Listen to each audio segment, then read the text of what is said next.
বিশ্ব রেকর্ড গড়ে নায়কের বেশে তাইজুল ইসলাম ফিরেছেন নিজ জেলা নাটোরে। সংবর্ধনা, অভিনন্দন, শুভেচ্ছার জোয়ারে ভাসছেন এই বাঁহাতি স্পিনার। পরিবার বন্ধু সবাই মেতেছিলেন তাইজুলকে নিয়ে।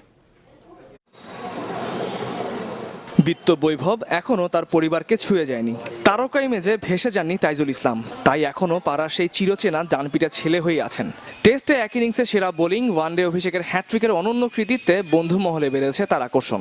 বনলতা সেনের নাটোরের পাশাপাশি এখন তাইজুলের নাটোর হিসেবে গোটা বিশ্ব নাটোরকে চিনবে। অনেক বড় প্লেয়ার যেন তিনি হন, আল্লাহ যেন তাকে সহায় করেন। বড় ভাইকে নিয়েও গর্বের শেষ নেই ছোট ভাইয়ের।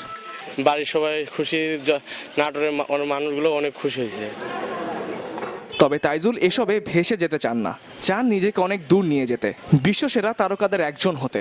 সাকিব, তামিম, মুশফিকই তার প্রেরণা। মাঠের মধ্যে তারা খুব হেল্প করে আমাকে, এবং মুশফিক ভাই মানে উইকেট কিপিং থেকে অনেকটা বেশি হেল্প করেন আর কি আমাকে। তবে বাবা মার কাছে এখনো সেই ছোট্ট ছেলে তাইজুল। অল্প সময়ের জন্য ছেলে এসেছে বাড়িতে, চলছে তার প্রিয় খাবার রান্নার চেষ্টা।